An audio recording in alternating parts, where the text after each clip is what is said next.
Thank you, Father. Thank you, Jesus. Thank you, Holy Spirit, for refreshing us with your word, with your truth, with your spirit. Thank you for teaching us your truth. And as we go through this journey, O Lord, thank you for showing us that even our trials, tribulations, and difficult moments, how we can use them as opportunity to grow in love with you first, and then share the same love from you to others. In Jesus' name we pray. Amen. As I was asking you, what are the two legs of walking in the Spirit? And many of you said many things.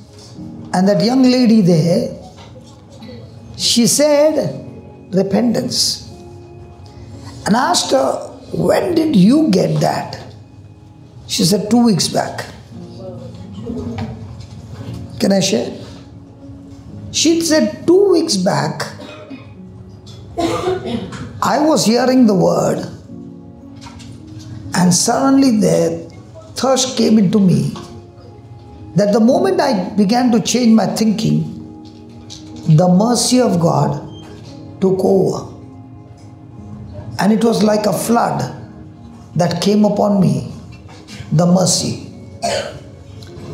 And the mercy began to clean me up, took away my condemnation, and I began to hear the voice of God for the first time.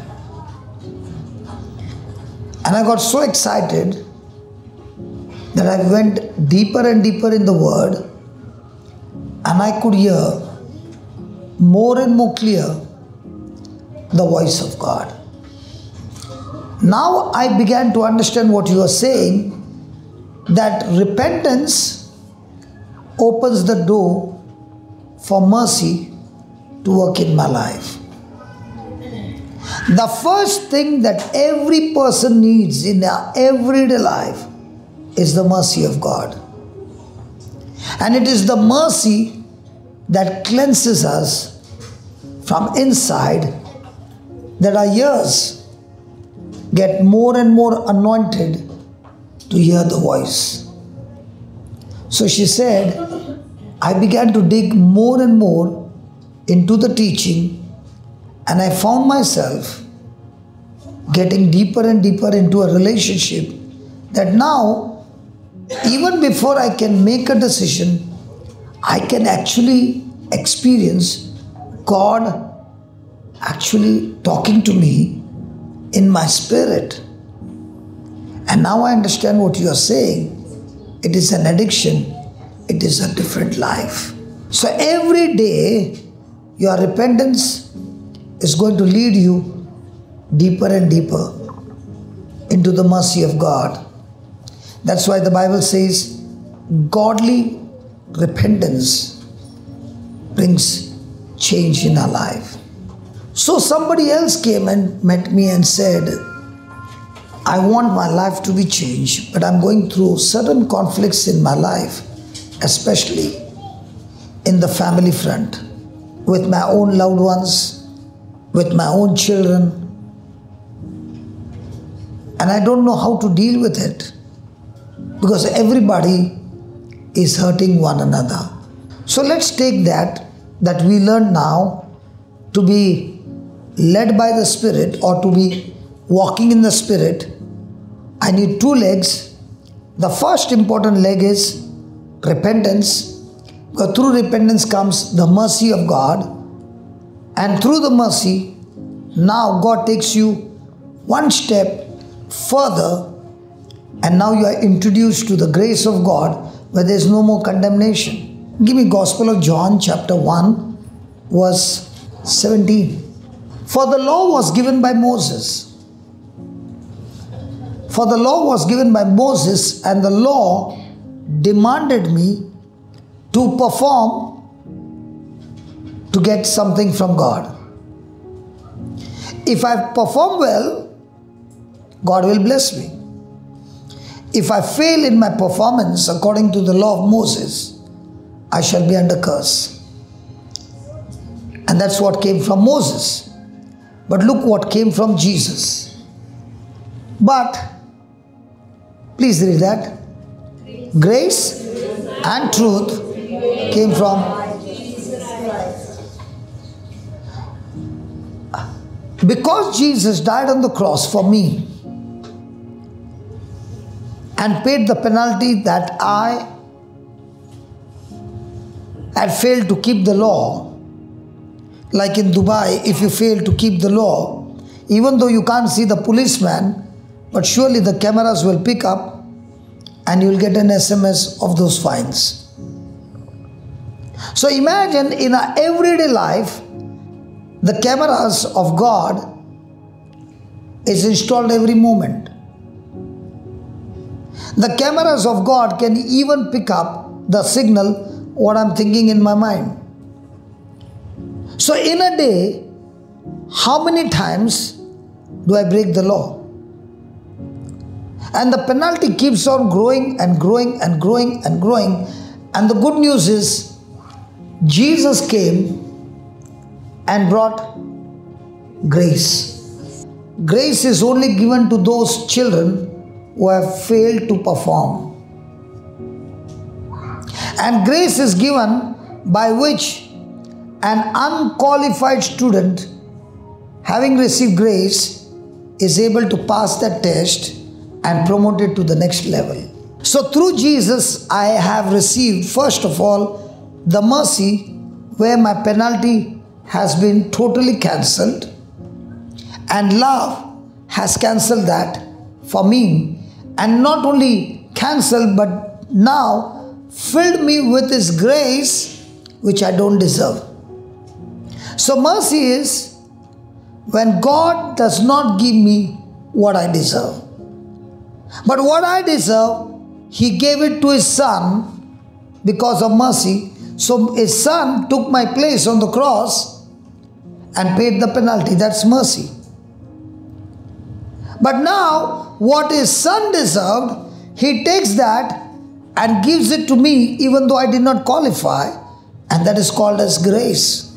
So I don't get what I deserve, but I get what He deserves because He is my substitute, He is my representative, and through Christ I have received grace and truth. Remember, the Word of God is a truth and it can never be changed. That truth is the same yesterday, today, and forever. Whatever you're going through in your life are facts. And facts are subject to change. Facts are temporary, they are not eternal. So God has given to us two powerful inheritance. Through the mercy, He has adopted us in His family. Through grace, He has empowered us with what we don't deserve. Now, has God given everybody the grace? And how do you receive this grace? Go to 2 Peter 1 verse 2. And don't you ever forget this scripture, because this scripture gives you assurance, guarantee that grace gets multiplied in you. Please read that, 2 Peter 1 verse 2. Grace and peace be multiplied unto you. How? Now when you came in the morning and you've been sitting from morning till late evening or late afternoon, what are you getting? Now, am I giving you knowledge with the written word, or am I giving you the knowledge without the written word? Now, when you saw this mirror, is there any challenge now? But this mirror is absolutely truth. Even after 1,000 years, the word will still say the same thing. But what is going on in your life are facts. And the challenge now is, on one side you got the facts, which are physical evidence. On the other side, God is talking to you with no physical evidence. Which one do you choose? If you choose this, you are flooded with grace. If you choose your physical things that you are going through, it will torture you to death. Which one do you choose? Imagine, for me, death sentence had come at 33. And I thank God that He did not heal me instantly. I thank God for that. He had to teach me, and I had to learn how to use the promise of God to change my thinking. One of the classic example I want to give you of my life is that when I lost my memory, I think I've said it again and again, and I want to share it again and again, because so many of them, so many people are living a defeated life because you have not understood grace. Example, they bring me to church and I don't know my name. My memory is all gone. Demonic problems, rolling on the floor. If anybody comes close, my defense was bite them till they bleed so that nobody comes and touches my body. But at the same time, with their eyes, they can see my neck is not steady. My neck is all the time jerking around. And after the service, the priest, after the preaching, tells my wife, take him home, he is completely healed. And when she's taking me home, she's asking me her name, children's name, my name. And I give her no answer. Now, having seen this, what she should say? The priest was telling a lie or a truth. The priest said, your husband is completely healed. Bring him here for the next 9 days. But now every physical evidence is showing I'm still the same. So did he say a lie or a truth? Lie. You are telling a lie and all these Christians are laughing. Why do you think these Christians are laughing? See, the lady behind you is laughing even more louder. And she's so close to you that your ears can hear her laughter more than anybody else. Why are they saying? You were not healed at that moment. Now that's what you are saying. Yes. But ask these people, are they saying the same? In a classroom they are saying no. But in their real life, they are also talking like you. I'm honest. See, you are honest, but you are not very honest. I understand because you are just new. Okay. Will you believe the natural mirror that you see your face? What if there is a black spot here, some grease or something, and the mirror shows there is no grease, and 5 people are coming and telling you, what is this black? Which one do you believe? The 5 people or the mirror? Really? Then you better don't drive the car. Because the driver who drives the car does not believe what people say, he believes the rear view mirror. Is that right? But she's going to believe people. Sorry? She's also a partner to you. Why? The natural mirror cannot tell you lies about physical things because it shows you the reflection. But this mirror does not speak to you physical evidence, it speaks to you spiritual evidence. Give me 1 Peter 2:24 and now we will solve your problem. Whether you are telling a lie or a truth. Jesus, who is Jesus? His own self bare our sins in his own body on the tree, that we being dead to sin should live unto righteousness, by whose stripes you were sick. You were or you will. So now, what the priest said was a truth or a fact? What my wife was watching is a truth or a fact? Fact. And the answer that you gave me was a fact or a truth. So the real challenge in our life every day is the difference between fact and truth. Now, having learned in one class that she should believe the truth, when the priest told her, she taking me back home, and on the way she's saying, you are completely healed. Now, was she talking fact or a truth? What is the mirror of her eye saying? Fact. What is the ear saying? What are her ears are saying, look what is still the same. No symptom of any change.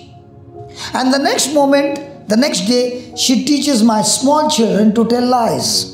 They also come and tell, Dad, you are completely healed. Is she teaching them lies? Or is she teaching them facts? Or is she teaching them truths? On the 5th day, till the 5th day morning, she sees no symptom change. But 5th day morning, I call her by name. The moment she hears me, tears roll down and she brings the children and say, who are these? And I say, these are our children. Their names. Then she tells me, who are you? And I give her my name. And I'm your husband. On that day, my neck got healed. But was it healed on that day, or was it healed the day she said, you are completely healed? Correct? Somebody came and told me during the break, I've been praying for my brother. Sincerely praying for my brother.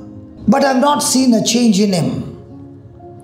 Now, is this lady talking to me the fact of her brother or the truth of her brother?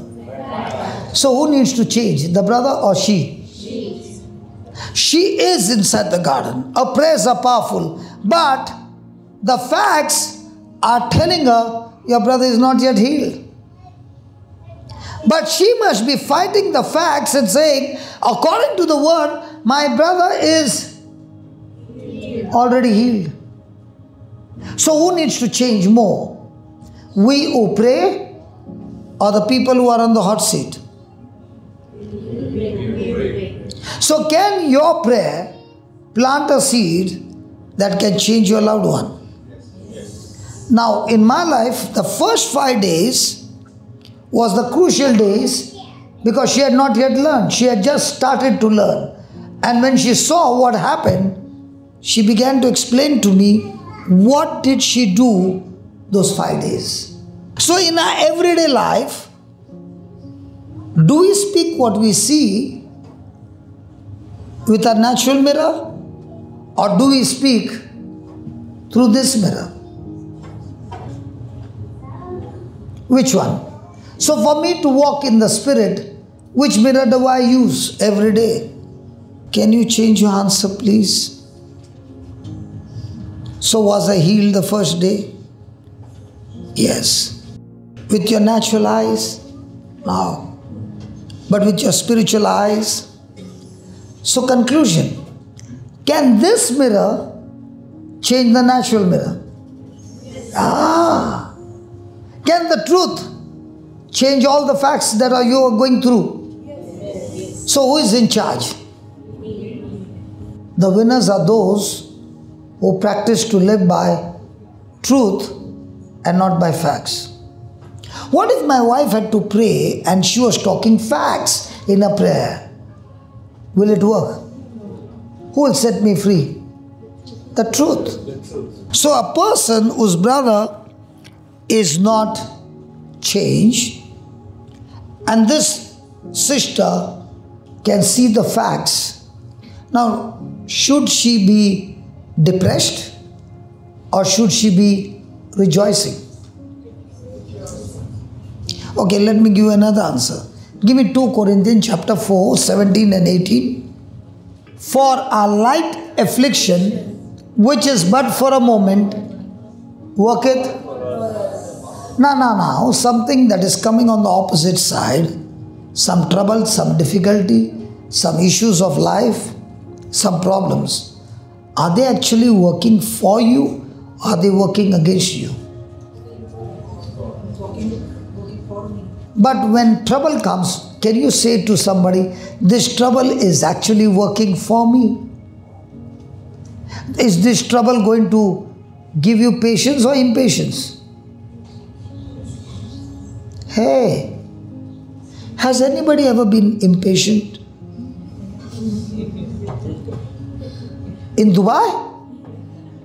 In India we can understand, but also in Dubai. Everywhere in Dubai there is air conditioned, man, keeping everything cold. Huh? Can you be impatient? When is a person impatient? When he's in faith or when he's in fear? So when he's in fear, is his eyes fixed on this mirror or this mirror? Can you ask your neighbor every day, which mirror do you use? This one or this one? What is your neighbor saying? Your neighbor is smiling. Hey, your neighbor is smiling. Might be that's a fake smile. Because if you are using this mirror, you will have chaos not only in your office, you will also have chaos in your family life, married life, children life, everywhere. So the challenge every day is, am I going to learn to use this mirror and open my mouth and start speaking what this mirror shows, or this mirror? Can you put this down, please?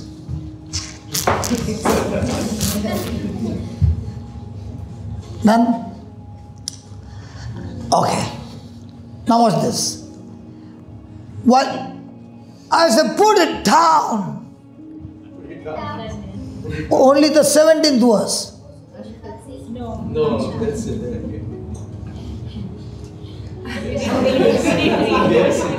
What I said, take it off, she highlighted only that. Looks like she is in your team. Okay. Okay, doesn't matter. Sorry? Patience, brother. It is not the question of patience or impatience, it's a question of knowing the truth.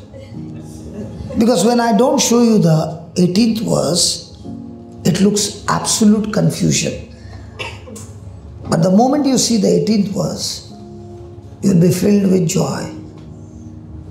If I only preach the 17th verse, I'll still live a losing match. But the moment I go to the 18th verse, it opens the secret of the kingdom of God.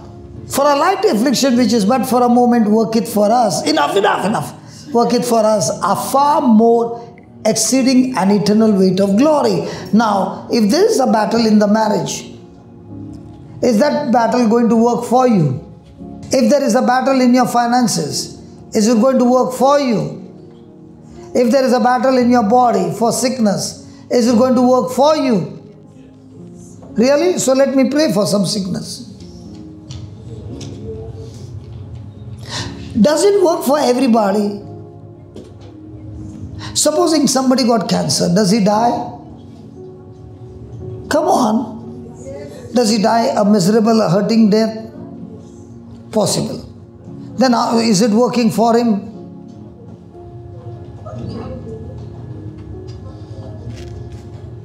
Isn't it confusing? Now look at this.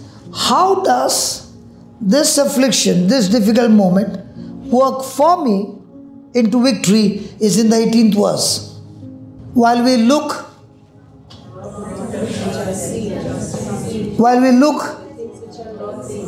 alone, while we look, which one are we champion?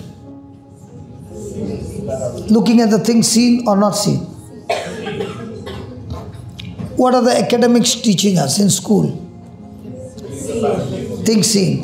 What is the uni teaching us? Things seen. What is your job teaching you? What is your marriage teaching you? What are relationship teaching you? But when you open the Bible is saying, only those who live and make decisions on things not seen are the ones who will turn their affliction working for them. So every time you open your mouth, do you open your mouth looking at things seen or not seen? So now this sister was talking about a brother whom she loves. Even though she's praying, which one she's believing? Seen or not seen? Because things which are seen are temporary. Things which are not seen are eternal. Can you look at your neighbor? Are you able to see your neighbor? What is your neighbor?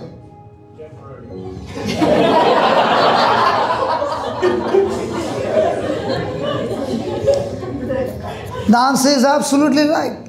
Everything that you see in this life is temporary and corrupted. The only thing that lives for eternity are those things which you can't see. So now, can you see Christ? Can you feel Christ? But can the word of God says He dwells inside of you? Is He for eternity? And that's why through Him we have eternal life when we believe in Him. So our believing is on facts or truths? Really? Praise God. So let's go into relationship. Is the Bible saying when a man and a woman get married, they are one flesh? Are they one flesh? When I was taking a flight from UK, not from Dubai, from UK to India, and I went with 2 bags, they said, 1 bag. I said, yes, 10 kg, 10 kg, 20 kg, I'm qualified. They said, no, only 1 bag. You decide which bag you want. Because I'm going to take only 1 bag. 1 bag, 20 kg allowed, but not 2 bags. She did not know I was an Indian. So when you are an Indian, you will not take 1 bag. You will anyway take 2 bags. So I went to the cling wrap, got 2 bags wrapped up and made 1 bag. And I said, now, am I qualified? She said, yes. I told you I'm an Indian. But my stopover was in Dubai. So I stayed here in Dubai for 2 days. Now had the 2 bags become 1? But when I needed something, I took a scissor and cut that cling wrap. Now the bags became 2. Now they just celebrated 25 silver jubilee. What happened? Yes or no? The way he acted so depressing, man. What about you, Ivan? 25 years. Okay. Now were you two with your spouse become one flesh? Yes. Now can you tear the cling wrap? You two have become one flesh, like we just had coffee and we put milk in it. Now use any scissors you want. Can you separate them? No. And that is what is one flesh. Praise God. And that's why when a man and a woman get married, they are one flesh. And now the husband will say, my wife, she hardly speaks. And I like to talk. And the husband will say, I hardly speak, but my wife likes to talk. It looks like I got married to a wrong person. Because our likes and dislikes are so opposite. What happened to you, brother? I'm not telling your story, please. It is everybody's story. Actually speaking, you never got married to a wrong person. Because you two are one flesh. And that's why when the covenant was going on with Christ, you said in good time and in bad time. Did you say good time, bad time? So there are some things which you are strong, some things which she is strong. So when you're weak, what is she saying? In your bad time, I will put what I got and make you strong. That's why the two are. But what happens to us? I can look at my strength and I can say, see what I am. But what about my weakness? She is also strong in that area. Are you following? Yes. And that's the covenant. And where both of you are weak, thank God, there is the third person who is very strong. He is Christ. So if my marriage is a triangle, then marriage becomes beautiful. You are working in the office, let's say, and she is your colleague, not your wife. If you have any irritation, can you fight with her? Or you have to report to the boss? Can you go directly? Or do you go to the higher authority?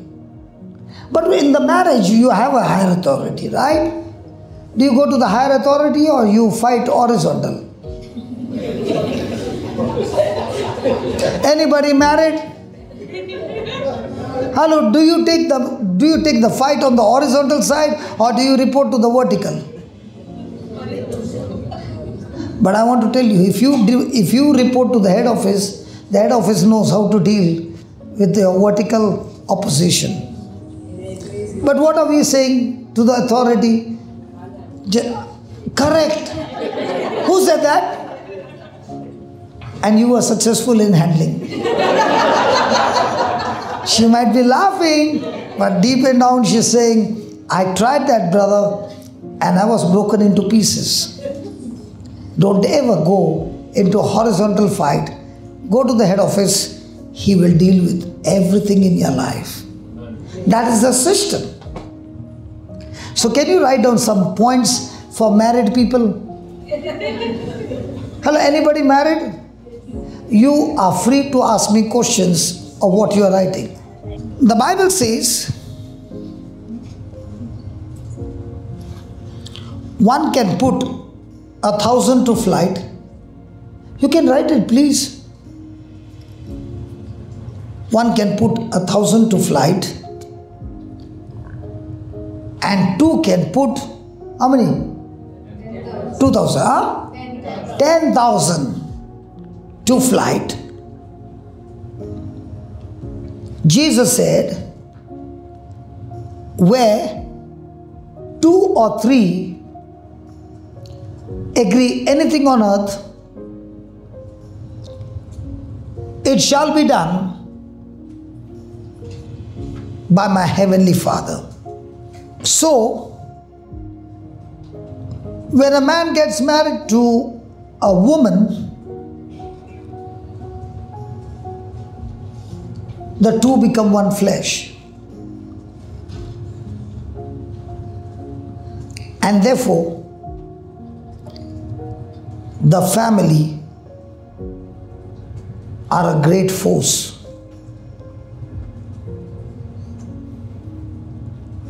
They are designed to bless each other and bless others until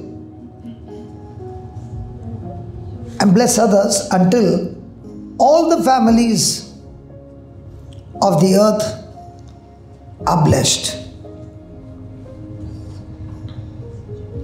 Next line in capital letters, please.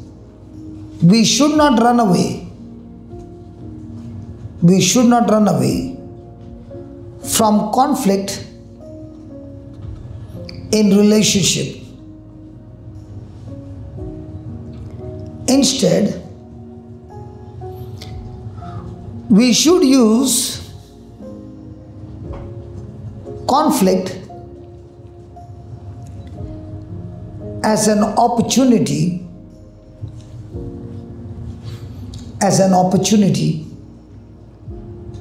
to develop in unconditional love. So let's say A is troubling B. Let's say, okay, don't write. A is troubling B.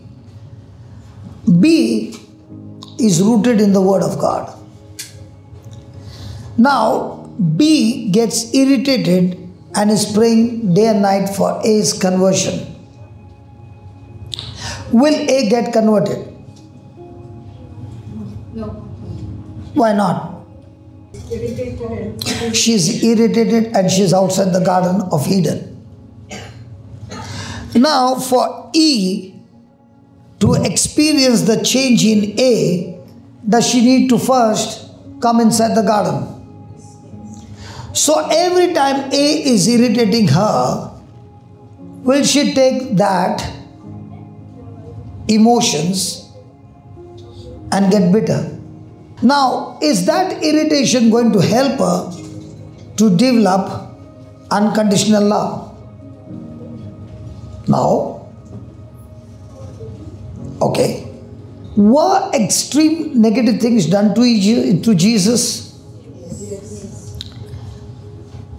Was he innocent? Yes. Were there false witnesses? Yes. Were there lies? Yes. Was he tortured, Yes. insulted, Yes. abused? Yes. What did he reply? Father, forgive them. Father, forgive them. So, did he respond with unconditional love? Yes. In the natural, does it look like Jesus lost the match? Yes. Yes. But in the spirit, did he win the match? Yes. Now, are you looking for victory in the natural or in the spirit? In the spirit.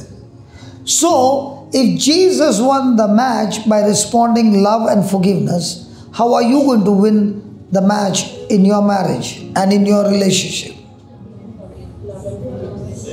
And can this love be developed in good times or in extremely bad times?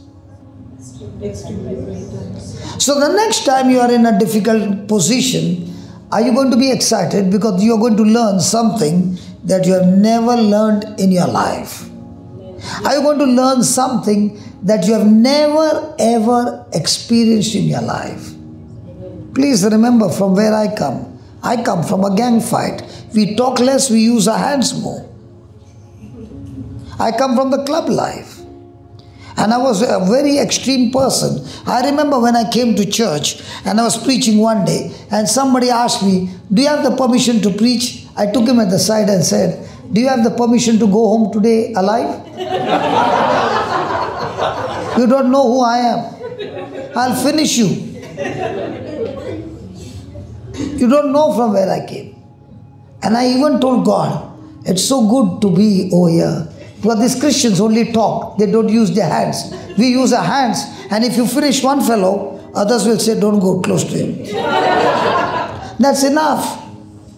And the Lord said, now you have to go into fight. But this time, you're going to fight. And no matter what people do, you're going to keep your mouth shut and continue to give them love. And if you are able to give them love and forgiveness, you are a winner. And that's the time I learned. You know, I came to the word and I became a Hitler.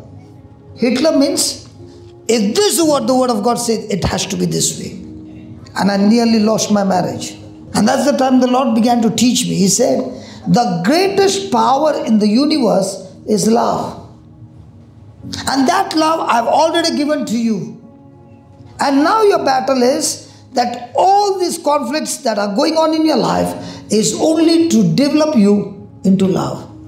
And love is never thinking about your benefit, but giving all that your benefits are to others. There was one big battle in my life. It took me 17 years to build that auditorium in Goa, New Creation Home. And there was a difference of opinion. That fight would have gone for years. And the Lord gave me this scripture and He said, Abraham proved his love to me by sacrificing his son. Can you prove your love to me by giving away your dream that took you 17 years to build? And I said, yes, Lord. I want to learn this love. And the meeting got over. I resigned And I'm still there for the next 4 days to teach the retreat. And after these 4 days, I will never be able to stand on the same pulpit and preach. And 4 days I was preaching and nobody knew that those were my last 4 days. God began to teach me, if you are doing it out of love, there should be no frustration. I'm a stubborn person and my wife knows I fight. On that meeting day, early morning, she said, I've heard from your parents that you are a very stubborn person. Come on, let's play the game. Today when you're going for a meeting, you only call me if you keep your mouth shut. If you open your mouth and fight back, I will say you're a coward. You lost the match. Like Jesus did not open his mouth. You go for the meeting, don't open your mouth. You have decided to resign, do that, and then call me that you have won the match. I will salute you every day of my life. But if you open your mouth and fight, and then you resign, what's the difference? So the meeting went on, and I kept my mouth shut. And you know what? God blessed me with a person who had done some drawing of Abraham sacrificing his son. The drawing was not at all good. But looking at the drawing, might be done by a small child, not by an artist. But that picture began to speak to me over and over again, and everything was running in my mind. I would look at that picture. And throughout the meeting, that picture gave me such strength. If Abraham could sacrifice his son, I can also do the same. I don't want you to clap, but I want you to learn, please. And having sacrificed that, then began my journey. What do I do? For 1 year, I could not preach anywhere. Because I like to preach where everything is free. And I would have retreats every month, everywhere. And now I started searching for places, and everywhere I went, it would be 250 rupees per head. And if I'm having a retreat for 5 days, the bills would go in lakhs. And praise God,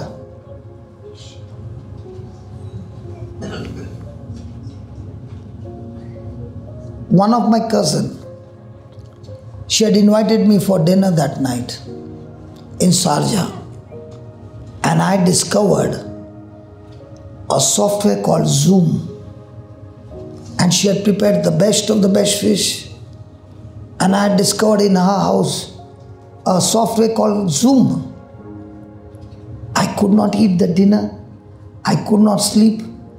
I was only telling my cousin, I'm waiting for the daybreak because I want to learn how to use this software.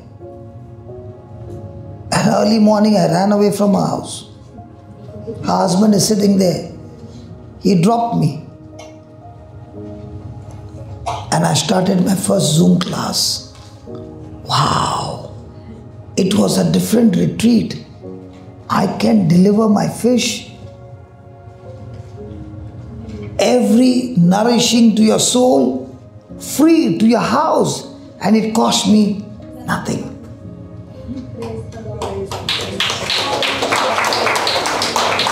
And thank God, at that time I was stranded in Dubai.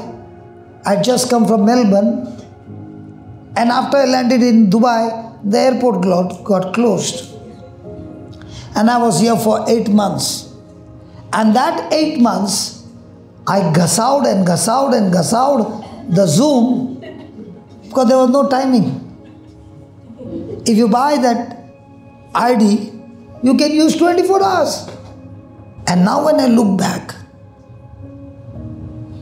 what went out of my hand never went out of my life. It only multiplied, and it's still multiplying.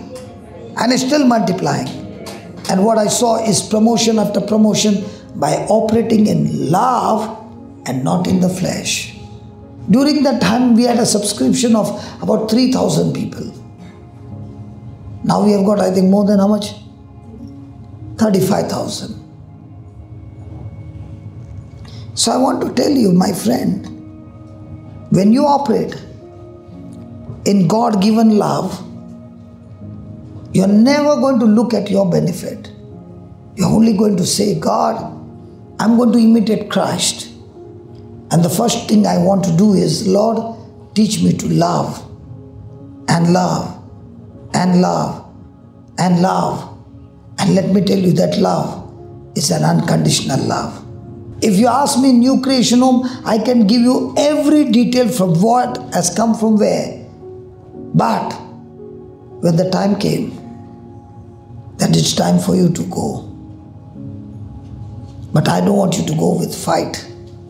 I want you to go back with love. Because nothing in this world is permanent. The only person who is permanent with you is Christ in you, who will take you to heaven, which is not your place, because we have not qualified to go there. But Christ, who has got qualified, takes us to heaven, and that is the mercy of God.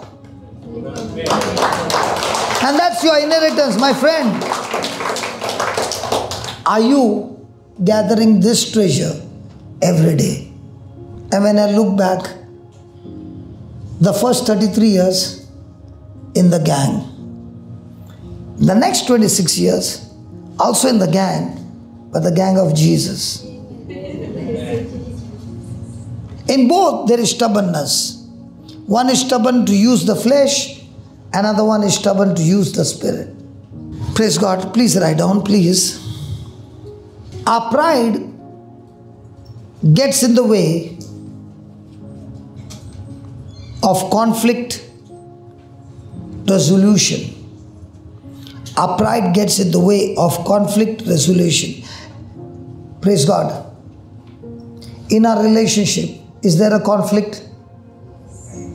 Can it happen for a small silly thing? Which one blows up which one destroys everything? The Bible says, little foxes destroy the whole harvest. Little foxes, small silly things. I can have a conflict and use my pride and make it into a big gang war and destroy my marriage. My marriage got destroyed for a small silly thing. Because I thought I was right. And when the Lord began to teach me, I said, Lord, can you give me an example? What is this love? He said, He showed me a dog. And the dog, his eyes were open, sleeping by the roadside. And I took my car close to him, and he would not move. And I said, this dog has got tremendous guts. And the Lord said, go back and see, he's a dead dog. Do dead dogs bite, bark, chase? So what do you do in your relationship? Become a dead dog? Have you ever seen a mat which is written, welcome? I had an opportunity once when somebody invited me and my shoes were dirty during rainy season, and I looked at the mat and I cleaned my shoes before ringing the bell. And the mat still said, welcome. I went in, finished the whole thing, and I'm coming out and I can see on that mat the dirt of my shoes. And when I left, I looked back and the mat still said, welcome. The Lord gave me these two parables and He said, practice in your marriage. You will not allow pride to rule over you. The Bible says, God gives grace to the humble, but God resists the pride. So you might be saying, in the name of Jesus, you get out. And God is saying, don't use my name. It is me who is fighting you. But God, hold on, Jesus, hold on, Jesus. You can't fight against me. You are my Savior. Yeah. I am your Savior and I am saving you. How can you save me by fighting against me? Because if I don't stop your pride, that pride will take you to hell. I have to fight against the pride, not against you. Because pride will qualify you to go to hell. Are you willing to put that pride to death in a conflict? Are you going to say, I'm right? Might be you're right. But when you fight in the flesh, you're wrong. And pride will instigate you and tell you, you are right, you are right. Look at according to the word, you are right. Come on, open your mouth, baby. Come on, give back. Come on, open your mouth. And when you open your mouth, you are telling Holy Spirit, can you just stay aside? I can take this fight. It's a small fight. And you get into the ring and you come out bleeding all over. Can you touch your neighbor and tell your neighbor, don't ever get into the ring? The devil wants to take you into the ring, especially in your marriage. He's going to say, you're right, he's wrong. You got to open your mouth and give him a small piece of your mind. Don't get into the ring. Why don't you send your partner inside the ring? Are you having only your spouse as a partner, or you got the third partner, Jesus? Can you tell Jesus, can you deal with this fight? I'm going to stay out and speak the scriptures. I do the speaking, you do the fighting. When you win, you're sure to win, and I get the belt along with you. Because we are partners in a battlefield. So is Jesus going to win the match? Yes. Definitely. Thank you, brother. What do you do standing outside? Speak his word or speak what the devil is saying? How many times we stood outside and we kept speaking? Whose words? And might be you did not even open your mouth, but you still went on a cold war. And the husband tried his best to pacify you. He even put his hand on your shoulder and he said, don't touch me. Poor fellow, from that day never touched you. Hallelujah. Some of them are saying, how come the dialogues are the same? Hallelujah. The script is written by the devil. It has to be the same. Hallelujah. So write down. We were all born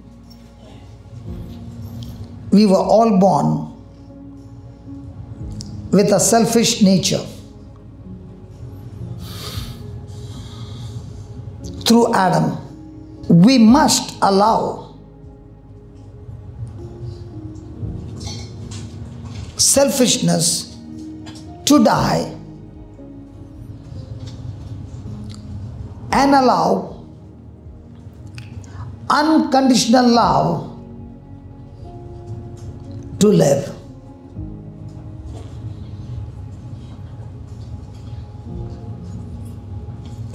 Capital letters, please. I can see that smile. This will give you more smile.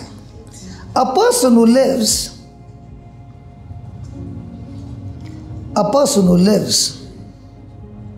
and abides in the love of God,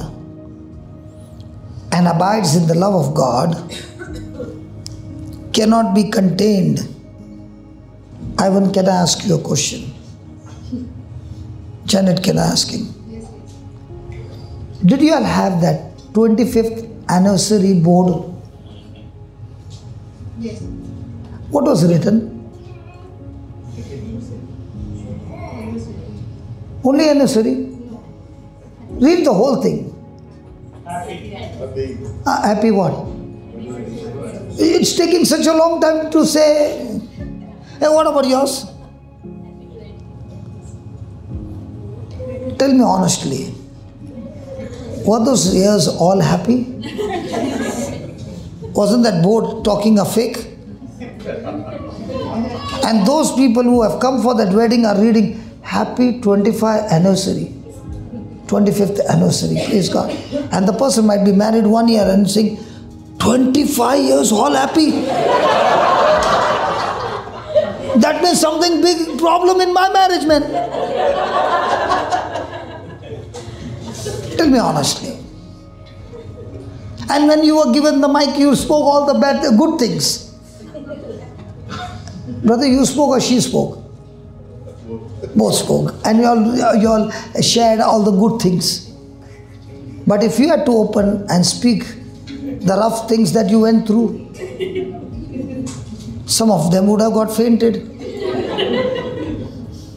Because we always want to say the good things. But, in all these bad things, when you used unconditional love, from the time you got married, okay, Ivan, you got married 25 years back. At that time, you were young, dashing, okay. But after 25 years now, how's your marriage? Is it that way? Or is it like a shine that you never ever experienced even on the first day of your marriage? Because at that time the flesh was at the peak. And now the spirit is at the peak and the flesh is not ever to be seen. Was this honeymoon 25 years entirely different from the first night of the first day you got married? Hey, why are you smiling, man? Not talking anything, only looking at me. Was there a difference? Because when you both came together, you came from your house, she came from her house, right? And the edges were so sharp, they could cut anybody. And the constant rubbing, the sharp edges looked to be smoothened up, and now you both can go together for anything and still be at peace. If the 25 years of marriage is gone, there has to be a death. Without death, two people from two different upbringing cannot go together. And what was the death? Of the flesh. So when you see somebody golden jubilee, I like to ask them, how come golden jubilee? And the wife or the husband will say, you will never believe when we started. It looked like it won't last. But in all these years, we learned to die to self. And the edges became smooth. Now, we have learned, not my desire, honey, your desire be fulfilled. And the honey is saying, be. Not my desire, your desire be full. Because now when you bite, you don't. It's all gone. Love has destroyed it all. Now you'll say, how do you know all this? I'm also married. My wife will say, hey, thank God I got married to you. When I was in my father's house, I was very delicate till I got married to you. And you are the one who made me strong. I said, because I put pressure on you, and during the pressure, you can be broken, hurting, bitter, or I can help you to practice the God kind of love. And when you began to pour that God kind of love and invest that God kind of love in the marriage, that's when I got converted. So the quicker you invest the God kind of love in your relationship, the quicker you will see results. Amen. So please write down. Satan wants us to continue to become more and more selfish. Therefore, he keeps a file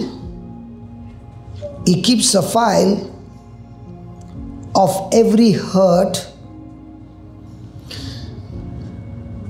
pain, and trial we have ever experienced,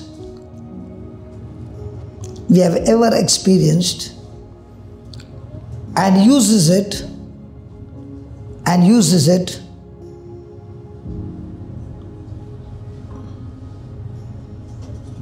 to keep us contained. When we rehearse and nurse negative emotions and memories, we become more concerned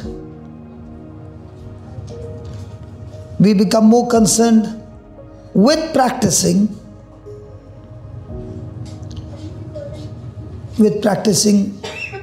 self-preservation,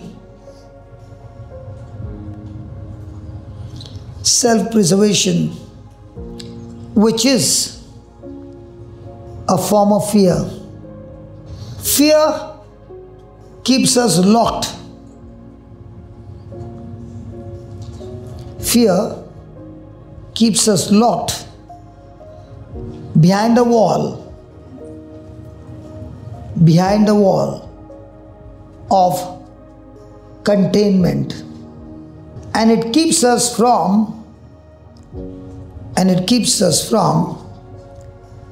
demonstrating unconditional love. Romans 8:35. Who shall separate us from the love of Christ? Shall tribulation or distress or persecution or famine or nakedness or peril or sword? Now, will all these ever separate you from the love of Christ? But if you look at those things, will you on your own create a block to experience the love of Christ? So what does the devil want you to do? Respond to this opposition or respond to Christ? Every person sitting here, without an exception, is going to face these things. But when you're facing these things, what are you going to focus on? So please write down. We got another. Many times, those closest to us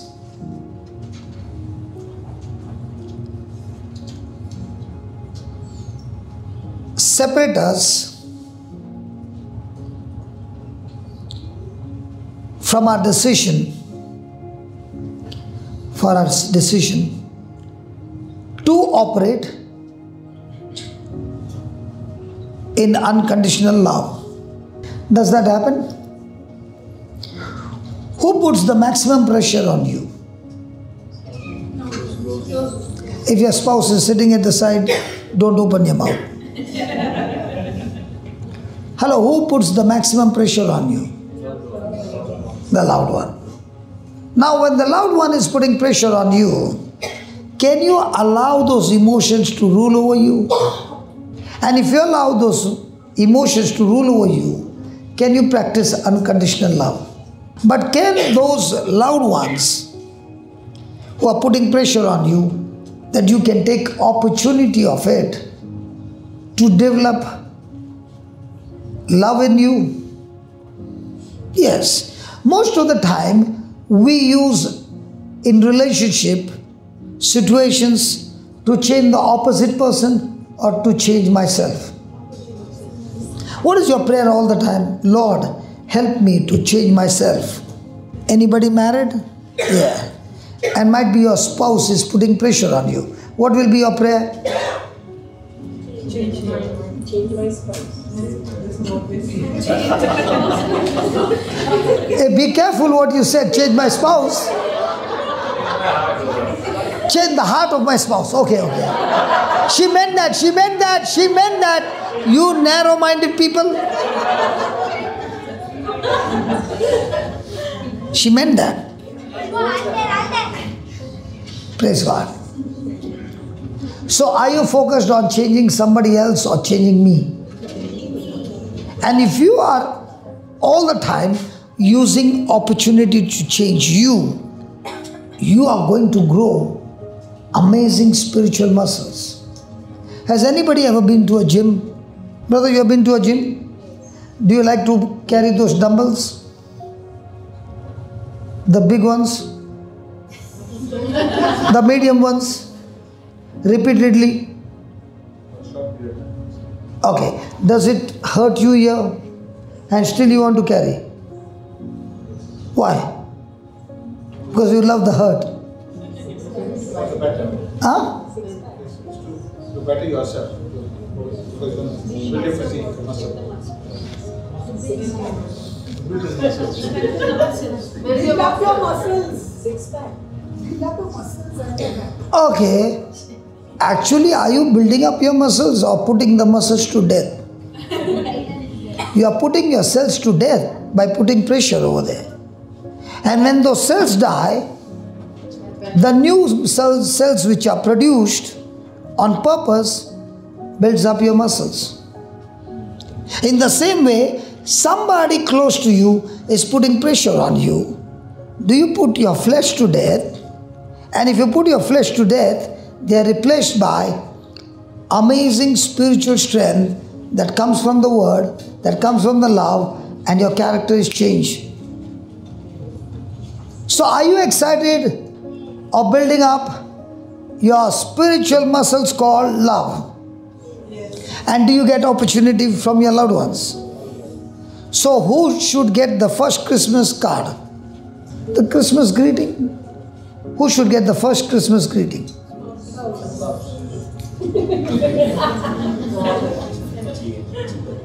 So do you have good coaches in your life?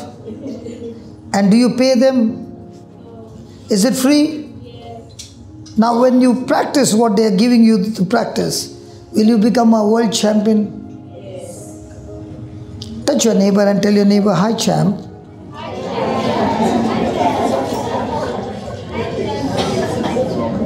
So now when you go back home and the spouse sees that now you are not getting flared up, the spouse will say, where have you been? How come you are so cool? No, I'm building up my muscles. But what muscles are you building? The love muscles. Praise God. So write down, when a loved one challenges our unconditional love, when the loved one challenges our unconditional love for them, when the loved one challenges our unconditional love for them, we should remain consistent. We should remain consistent in what we have learned. Consistent in what we have learned from God's word. What we have learned from? Can you touch your neighbor lovingly and say, be consistent? What is your neighbor saying? See, today when you go out, now when you go out, you have just got the classes and you go out, and might be some lady stamped your leg, and might be, yeah, thank God, everybody's flat. Shoes are flat. There's some, and it goes on your leg. Today if it goes, you'll say it's okay. Because you have just learned unconditional love. So do you need to be consistent the whole day, the whole week, the whole month? Then when we meet again, you will be saying, brother, when my character changed from bitterness to unconditional love, I'm seeing my spouse also has entered the garden, brother. Because your change is a proof that you are inside the garden one thing, and the one in you is far greater than the one around you. And the one inside you has changed your loved one, because the very presence of you with the one greater in you is expelling every darkness in your loved one's life. Come on. Hallelujah. So now do you need to sweat and cry, or do you need to practice unconditional love? Thank you, Jesus. Okay, write down. Regardless of the condition,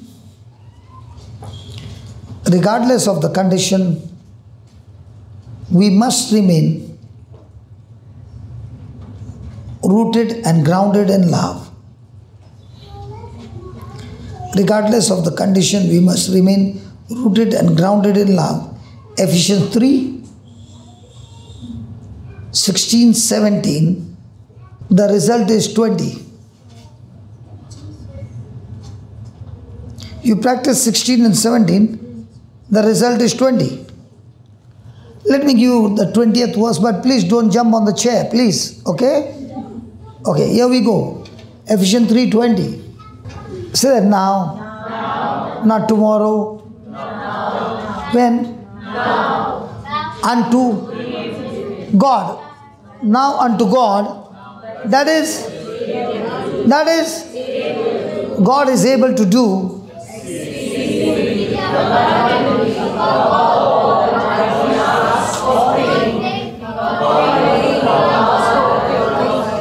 according to the power that worketh in heaven. Where's the power? And what is that power? What is that power, man? Power? Hey, what is that power? Somebody said, unconditional love.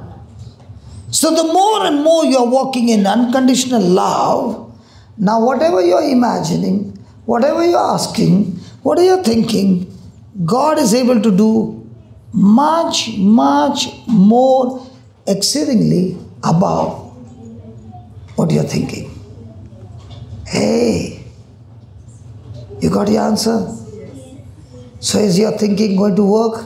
Yeah. When? Now. When? Now. If this love is absent, now it works the same way. Now unto Satan, that is able to do exceedingly abundantly above all that you ask or think, according to the bitterness, selfishness, unforgiveness that is working within you. What a silence in the class, man. So I want to ask a question. Yeah, please. Many cases we have seen that the mother-in-law and sister-in-law, they come in between and create rift. There is no issue between husband and wife, but they come. Then how do you tackle that?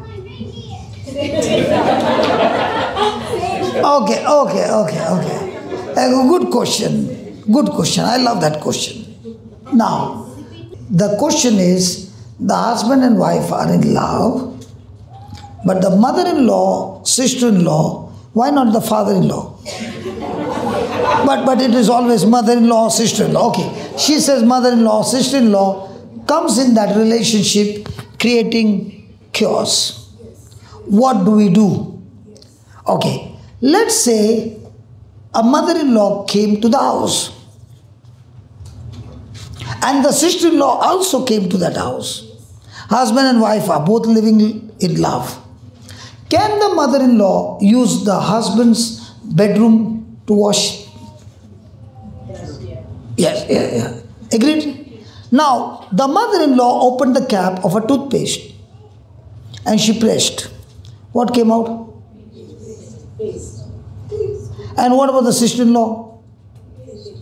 Paste. What about the husband? What about the wife? Why it doesn't change?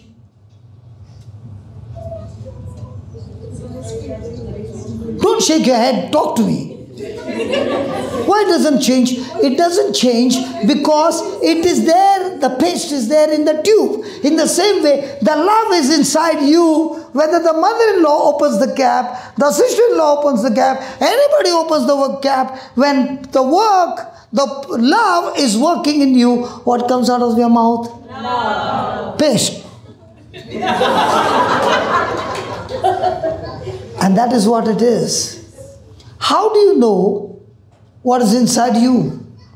When somebody comes and opens your cap, then comes. So does it matter? Okay, let's put it this way. Jesus went through terrible test. Did they put pressure on him? Yes. Did he open his cap? Yes. And did he open his mouth? Yes. And what did he say? Forgive. पिताजी, इन लोगों को चुन चुन के अब तेरा क्या होगा रे कालिया? हैं? मुझे हाथ लगा रहा है। पिताजी, किसी को भी छोड़ना नहीं, तड़पा तड़पा के मौत दूंगा। मेरा भी नाम है प्रेम चोपड़ा। नाम तो प्रेम है। Now tell me, mother-in-law came, sister-in-law came, anybody came. Did it change Jesus? And that is the challenge every day. God is not going to give you love. He has given you love. Now, the ball is in your court. Are you going to use this power by thinking the gospel, or are you going to change the thinking, my mother-in-law? Now उसको खाली in-law को निकाला तो my mother. तो ये चीज हो गई कि नहीं? Thank God the toothpaste came to my rescue. Hallelujah. So can we change? So has God poured His love into us? That's all about us to use that love. So can we just close our eyes for a moment, please? And can you talk to God? And can you thank God for Jesus, who is an excellent example for every one of us to use this love in our everyday life. Make that decision that from now on, those difficult people in my life are supposed to work for me and not against me. They are teaching me to grow in love. They are teaching me to walk in forgiveness. They are teaching me to stay inside the garden even under extreme pressure. They are teaching me to draw people into the garden. Talk to the Lord. Let me see your testimony.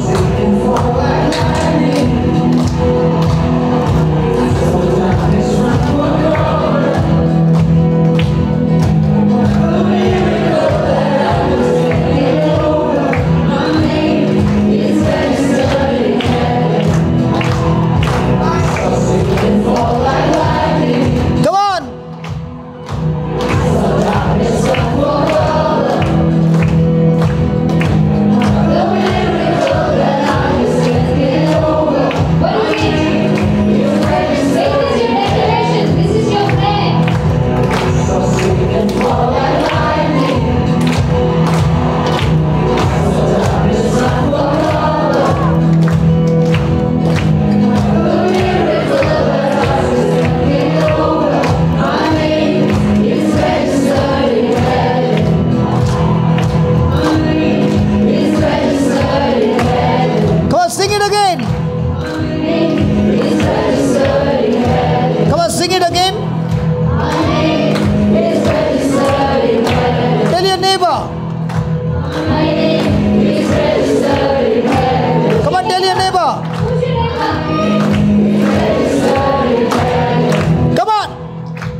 things are still to come. Greater things are still